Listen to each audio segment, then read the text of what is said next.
મંચસ્થ મહાનુભાવો, ઠાકોર સમાજ સેનાના નિમંત્રણથી પધારેલા મારા મુરબ્બીઓ, ભાઈઓ, બહેનો, યુવાન દોસ્તો અને વહાલા પત્રકાર મિત્રો,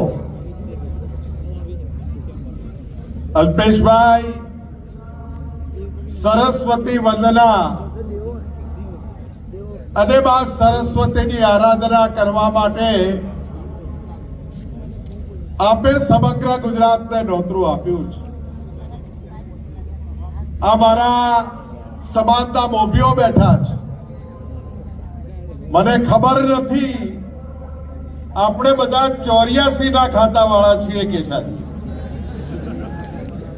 આ 84 ના ખાતામાં માં સરસ્વતી ને લક્ષ્મી આવતા નથી, અને આજે માં સરસ્વતીનો ફોટો શિક્ષણનો યજ્ઞ અડધી રાતે આઝાદી મળી અને અડધી રાતે ઠાકોર સેનાએ માં સરસ્વતીની આરાધના કરી અને હમણે સુરતના પહેલા કિરણે આપણે સરસ્વતી ધામનું ભૂમિપૂજન કરીશું. સમાજને મારે વિનંતી છે, અલ્પેશભાઈ એમનું કામ પૂરું કરશે. આપણી જવાબદારી શું છે? આપણે આપણી ગામની પ્રાથમિક શાળામાં આપણા બાળકોને ભણાવીએ છીએ ખરા? આપણે 12મા ધોરણ સુધી કેટલા બાળકોને ભણાવીએ છીએ? ગામમાં 8મા ધોરણની શાળા હોય અને પૂરું થયા પછી બીજા ગામે 9, 10 અને 11, 12 હોય તો એમાં કેટલા દીકરા દીકરીઓને ભણાવીએ છીએ? જયસિંહભાઈ, હું કદાચ ખોટો ના પડતો હોઉં તો દિલીપસિંહભાઈ, 115 બાળકો આપણા કોલેજમાં ભણવા જાય છે. હવે આ શિક્ષણ ધામો બની રહ્યા છે. તમને લગ્નમાં ખર્ચા બંધ કરવાનું કહ્યું, તમને લગ્નમાં 12મામાં ખર્ચા બંધ કરવાનું કહ્યું, બંધારણ બન્યું. આ ખર્ચા કાપીને જે રૂપિયા તમારી પાસે વધે છે એ તમારે શિક્ષણમાં વાપરવાના છે. અને જો શિક્ષણમાં રૂપિયા વાપરીશું તો જે દસકો ગયો 36, એ વખતે આ પહેલી રોમાં કલેક્ટર, એસપી, પીઆઈ અને મામલતદાર કે ડેપ્યુટી કલેક્ટર બેઠા છે. એટલે જવાબદારી બને છે આપણી.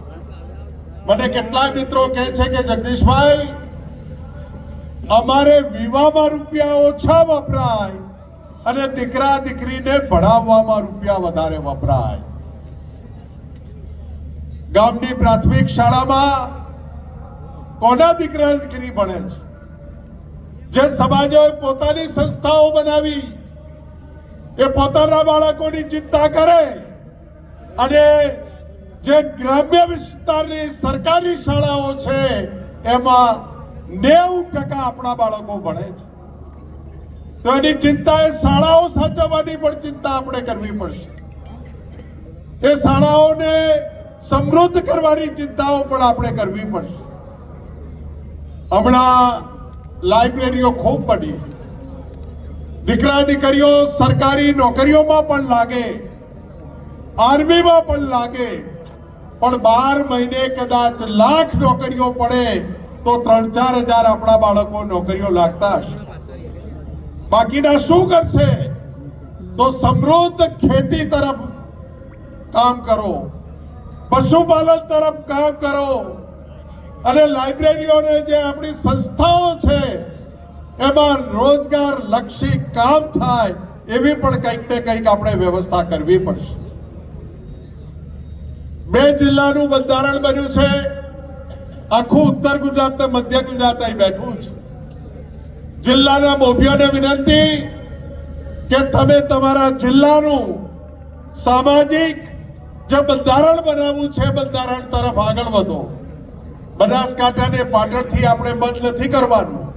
સમગ્ર ગુજરાતને આપણા બંધારણ બનાવી અને સૂત્ર આપ્યું છે, એક સમાજ, એક રિવાજ, એક સમાજ એક બંધારણનો નારો આપ્યો છે.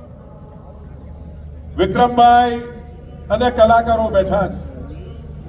વિનંતી કરું છું, અહીંયા 7 હિન્દુસ્તાની બધા કોક આવ્યા કરો તમે જોવો તો ખરા, અત્યારે સોશિયલ મીડિયા ઠાકોરોના બાપનું થઈ ગયું. અને જે આઈટમો આવે છે, ઓહો પેલું આ ચલાવે છે કોણ ઉપર? ગૂગલ કોણ ચલાવે છે? વિક્રમભાઈ.